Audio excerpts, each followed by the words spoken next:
Hello guys and welcome back to Fantasy Football Game Week Review. And honestly, I at first, when I was at work and it wasn't loading properly, I thought 62 points, I thought I'd smashed it this week. I thought I'd had a really good week, but I'd not. 68 points was the average. I was below average. It was disgusting.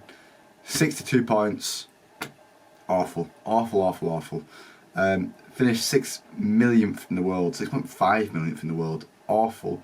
62 points. I'm blaming this guy. This guy took, in my eyes, he's taken 8 points off me. Because he was going to get a clean sheet. He was going to get them 6 points. And he got -2 instead. So I would have got 70. And it wasn't a red. Like, you know, it's not his fault. His foot rolled over the ball. He won the ball. And then there was a follow through. And it was just a yellow. It was a yellow. So, yeah, annoying. Pau Torres keeping a clean sheet though. I knew he'd keep a clean sheet against Chelsea. That's why he was in the team. Onana getting his clean sheet and a couple saves in there to get that extra 7 points there. Estupinan getting a assist, I believe he got. Yeah, and he got 1 bonus for that assist as well.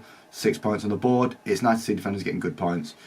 I honestly thought I was going to get 6 points off Gusto as well. Maybe 7. I thought he might have even got a bonus the way he's playing. But no, obviously nothing from that. Eze and Andreas both let me down with only 3 points in that game. I honestly thought these two guys would be the talisman of just fighting each other in that game, but 0-0. Painful for me, painful. Foden finally coming good for me with a goal, playing 86 minutes and getting 3 bonus points with that goal. So nice to see Foden doing the business. Salah as well getting a goal and the 3 bonus. It's lovely stuff for us. It is lovely stuff. Obviously, Foden getting 1 extra point because he got a clean sheet, but not even in the team week. I got no players inside of the team of the week, which we'll look at in a second.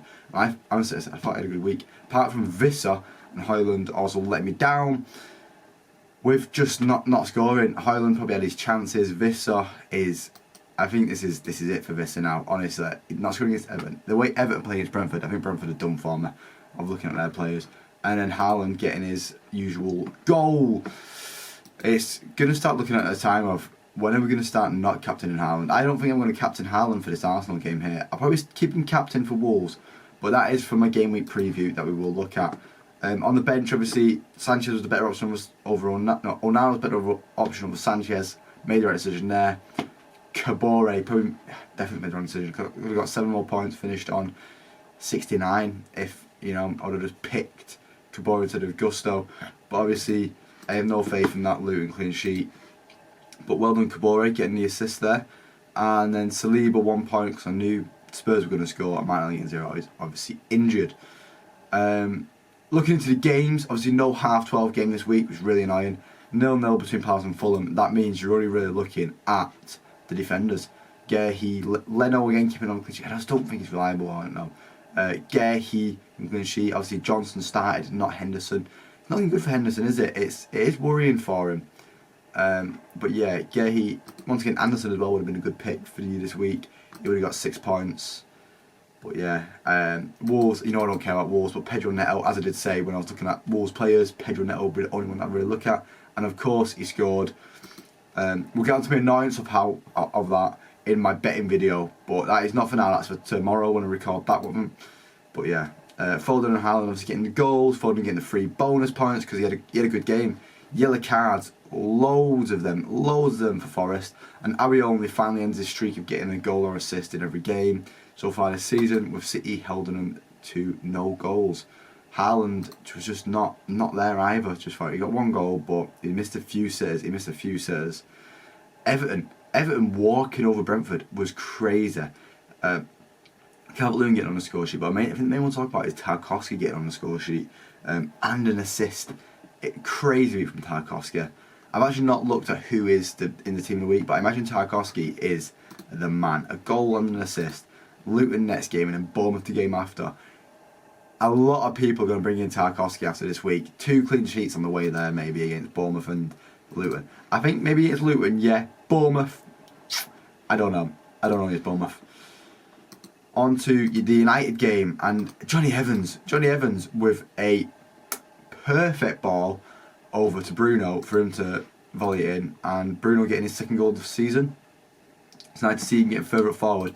But as I said, I want to see Højlund scoring more. There was a chance for Hannibal to put Højlund through, and it's a bit of a weak pass, and it didn't happen. But I've still got faith in Højlund. I've still got faith in him. My faith remains. Arsenal versus Spurs. I think this is where I lost the game week. Obviously, having Martinelli being injured and not replacing him with Saka was my main issue. Obviously, Saka didn't get the goal for the Romero goal. It was going off away. So a goal and assist for Saka and 2 for Son, and then 2 assists for Maddison. Honestly, people have Saka, Son and Maddison. I don't have any of them. This is where I lost the game week, honestly. I thought this would be a tight affair and the big players might not do as well as you thought, but the big players ran the show. The big players ran the show. So I do need to think about getting Saka or Maddison in for my team next week. But that is, once again, for the game week preview for game week 7. It was just an awful week for me. Like, look how far down the thing we are. 5 million for 7th in the world. Look, I'm bottom of my main league. It's just not looking good. I'm thinking of doing a 10-game review. After the 10th game, I'll do a review of all this. Solanke scoring as he does. As I said, if someone's going to score for Bournemouth against Brighton, it will be Solanke, and I was right. The ball knowledge is incredible, man. I just don't make the right decisions. Apparently, I say the right things, I just don't do the right thing. That's the issue. Matoma getting 2 goals. He's just, when's he going to stop? 3 goals, 3 assists for the season. Painful for me, painful. Aston Villa, Watkins finally scoring his first goal of the year after I take him out of my team. Just had to happen. And then Aston Villa getting the clean sheet. Watkins, Pal Torres got my 2 bonus there, which is really nice to see for me.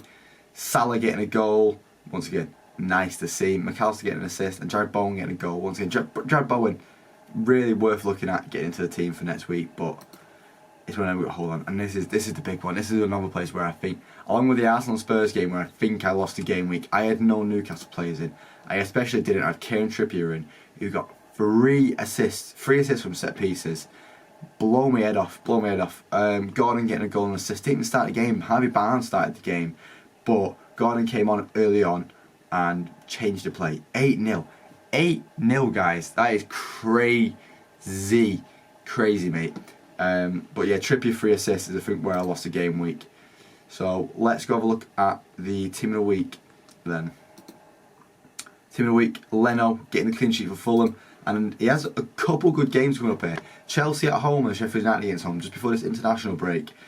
Really worth looking at a Fulham defender in my eyes, just because Chelsea aren't scoring and Sheffield United's going to beat 8-0. So yeah, I am definitely looking at a Fulham player in the next week, I do believe. I've already got Andreas in the team, obviously, but look a bit further than that.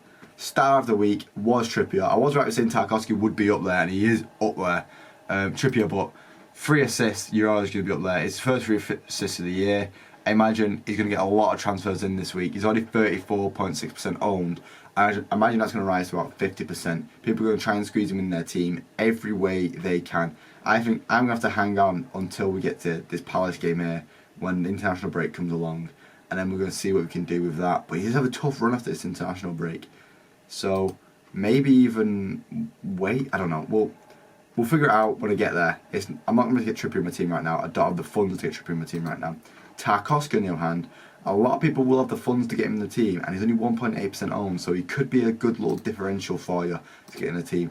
Johnny Evans, I imagine he was 0% owned, and that 0.3% has been since he got that assist. Whether he's going to start against Palace, I can't promise that. I don't know. But Palace and Brentford, potential clean sheets. Not for United, though, let's face it. Burn and Botman both getting on the score sheet, obviously, and both keeping a clean sheet. Got to be up there. You've got to be up there. Obviously, Trippier took the show. Matoma with his 2 goals, Son with his 2 goals, Saka with his goal and assist, and Bruno Guimaraes getting a goal and an assist. Good game for him. I imagine Anthony Gordon also probably got 13 points. We'll go down here and check. Anthony Gordon, where are you? 12 points. Only got 12 points. I wonder why. You get bonus, you get a goal and assist. Did Bruno get 2 bonus for some reason? Bruno got more bonus than Gordon. That's pretty crazy in my eyes, but hey, it is what it is. And Carlton Morris getting a goal and getting a free bonus. Free bonus, that's a bit rough. I thought Neto would get the free bonus either way, but there's a bit of a bias towards Luton getting points, I guess.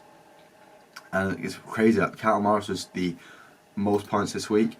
I imagine a lot of people have started to get with their team because he does like this double game week coming up against Everton and Burnley. It is very tempting. But for that double game week, I'm looking more towards a Burnley player, to be honest. You know, like Koleosho, he has had 2 really good games and he looks on fire.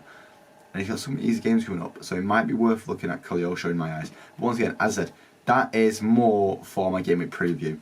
Right now, players that caught my eye this week, honestly, it is mainly Saka. Saka caught my eye. He's just, I think I lost a game week not having Saka in my team.